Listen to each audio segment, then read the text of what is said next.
कधीतरी पार्टी करायची म्हणून किंवा स्वयंपाकाचा कंटाळा आला म्हणून आपण फूड डिलिव्हरी ॲपवरून जेवण मागवतो. हे जेवण बऱ्याचदा प्लास्टिकच्या डब्यात येतं. भांड्यात ओतून गरम करायचं टेन्शन नाही, थेट मायक्रोवेव्ह मध्ये टाकलं की झालं. स्वतःच्या सोयीसाठी आपण हे करतो खरं, पण ही सोयच आता आपल्यासाठी हानिकारक ठरते. याचं कारण आहे मायक्रोप्लास्टिक. मायक्रोप्लास्टिक म्हणजे 5 मिलीमीटर पेक्षा लहान प्लास्टिकचे कण. प्लास्टिक कधीच पूर्णपणे नष्ट होत नाही.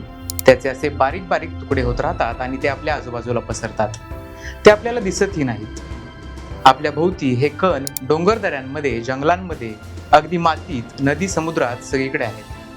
माउंट एव्हरेस्ट पासून ते मरियाना ट्रेंच पर्यंत ते पोहोचलेत. या कणांचं अस्तित्व हवेत सुद्धा आहे. हे कण श्वासावाटे, जेवणावाटे आणि पिण्याच्या पाण्यावाटे आपल्या शरीरात जातात.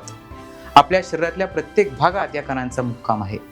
अगदी आईच्या दुधात आणि नवजात बाळाच्या पहिल्या विष्ठेत सुद्धा मायक्रोप्लास्टिकचे हे कण सापडलेत. मायक्रोप्लास्टिकचा शोध 1993 मध्ये रिचर्ड थॉम्सन नावाच्या शास्त्रज्ञाला लागला. तो समुद्राची स्वच्छता करत असताना वाळूतल्या रंगीबेरंगी कणांनी त्याचं लक्ष वेधून घेतलं. पुढे अनेक वर्ष संशोधन केल्यानंतर 2004 मध्ये मायक्रोप्लास्टिकच्या अस्तित्वाला पुष्टी मिळाली. आता या प्रश्नावर नेमका उपाय काय करायचा? समुद्र किनारा साफ करायचा की प्लास्टिकचं वेगवेगळ्या पद्धतीने रिसायकलिंग करायचं? या पद्धतीने जेमतेम 10 ते 20% प्लास्टिकच शास्त्रशुद्ध पद्धतीने रिसायकल होतं. रिचर्ड थॉम्सनच्या सांगण्यानुसार यावर उपाय म्हणजे सिंगल यूज प्लास्टिकचा वापर पूर्णपणे बंद करणं.